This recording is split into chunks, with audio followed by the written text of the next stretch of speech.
When people saw this, they thought he was being disrespectful. You're saying Paul's gay? Yes, he is. Wait, no, Muhammad's gay. No, he's not. You didn't know that? You didn't know Muhammad got rolled all night by the Zut? No, he didn't. You didn't know that was Zut? But what if instead of petty name calling, God Logic was actually just telling a true story that the Muslim scholars have tried to hide? I challenge you to find a weirder, creepier, more disturbing story than the tale of Muhammad's late-night desert rendezvous with the men of Al-Zut. People say that Muhammad was the final prophet after Jesus. But when you dig into the history of their lives, you realize these men were nothing alike.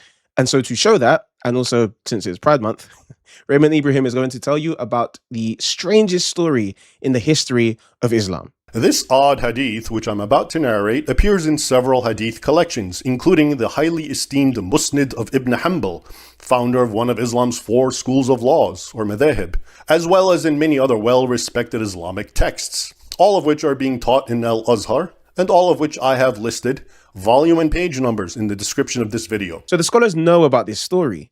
It's not something that Christians make up just to pull one over on the Muslims, but it's been deeply hidden in the Arabic literature until now.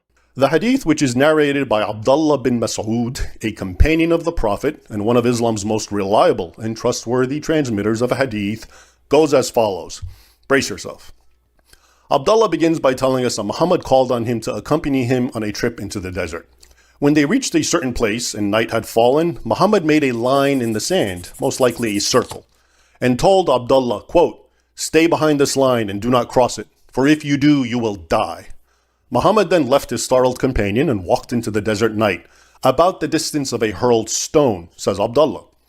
Before long, our narrator saw a group of men, he does not specify how many, who, quote, appeared to be al-Zut. If you have children around, you're going to want headphones for this one. He describes them as, quote, tall, lean, and naked. Other Islamic sources say these Zut were a black-skinned people, and we'll get into that later. After describing them, Abdullah goes on, and here's the problematic part, to say, quote, they went to and began to ride the Prophet of Allah. Literally, that's what the Arabic says. These tall, black, naked men rode Muhammad. The Arabic word yarkabun, which I will presently discuss, can also be translated as mounted. And they did this all night long, says Abdullah. During which time they would also come and circle around and try to reach him, but they were prevented, apparently from the line of protection Muhammad had drawn in the sand for his companion. Now again, this is not Christians making this up. This is Abdullah bin Mas'ud, someone who Muhammad said was one of the greatest interpreters of the Quran, telling this story. And listen to how it continues. Quote, I was extremely terrified by them, so I sat down. With the coming of dawn, they began to depart. Then the Prophet of Allah returned, slowly and in pain from that which they did while riding him. According to another narration found in several Islamic texts, including Akhbar Mecca by Al-Fakahi, Muhammad complained to Abdullah that, quote, they wounded me all night long. At which point the Prophet proceeds to lay his head and fall asleep in Abdullah's lap. I know what you're thinking at this point. Brother, what's that? There must be another way to understand this hadith. And sure enough, that's exactly what Muslim apologists say. Now, the key is riding. What is the Arabic word? Yarkabun. What could it mean? It could mean to ride or to get upon a mounting animal. It also means to crowd up. So we've got two meanings. So let's say now the Prophet Muhammad sallallahu, he's gone into the desert. He's told Imam Masud to stay there, and he's gone out and he's recited the Quran. All these jinns yarkabun him. So we've got two choices here. We look at the context of the whole statement here. It's only a weird mind that can just dismiss crowding. So the claim of the missionary at this point is that these were black men with long private parts. Which is not even mentioned. I mean, the narrator of the hadith says he didn't see their private parts. So if anyone comes with this sick-minded claim, we believe as Muslim, the Prophet Muhammad went out into the desert outside of Makkah to recite Quran to the jinns. The jinns were so eager to listen to the Quran, crowded him until he felt pain because of the length of time he was reciting the Quran. Absolutely. Khalas. It's finished. It's finished in Arabic. But I've still got a couple of questions. Why were they naked?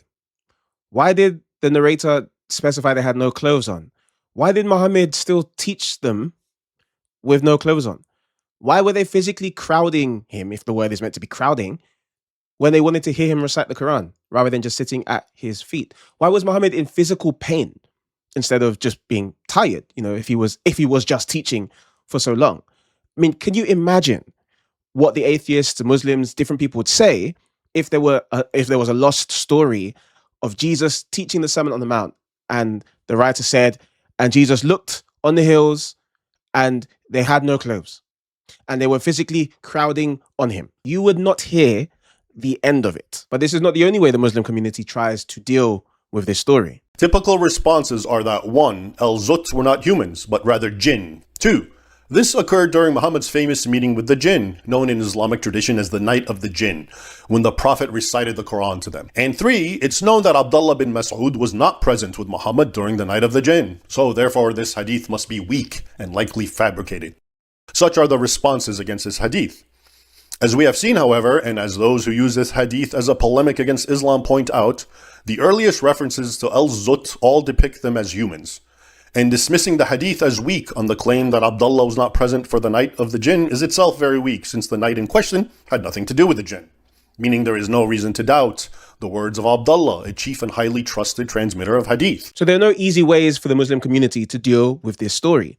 But why is this relevant? Well, when you think about it, how did Muhammad gain so much prominence? Islam is the second biggest religion in the world and is continuing to grow.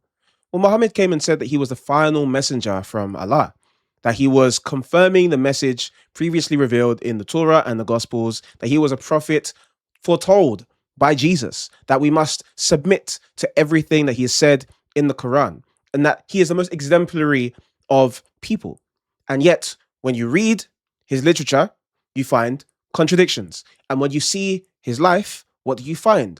More contradictions. What would Jesus say about Muhammad? They say that the greatest motivator for a man is money, sex, and or power. And when you look at the lives of Jesus and the lives of Muhammad, the contrasts could not be clearer. Jesus was a man who said, lay not your treasures on earth, where moth and rust will destroy, but lay your treasures in heaven. Jesus was not a married man, and he also taught that sex is to be only enjoyed between a man and a woman. That's how God made it.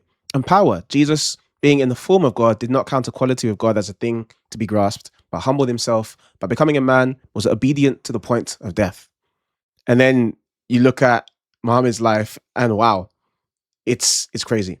Money, caravan raider, power, constantly engaged in warfare, over 80 wars he was involved in. And sex, well, not only did he amass for himself many wives to enjoy, he also, according to the Muslim literature, engaged in some extracurricular activities.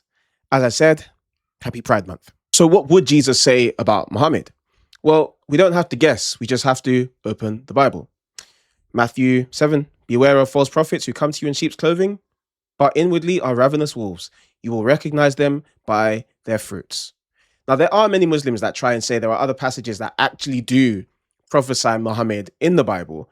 And to see that lie brilliantly shut down, check out the video on your screen. Share this video with somebody that needs to see it. I will see you next time. Peace and blessings.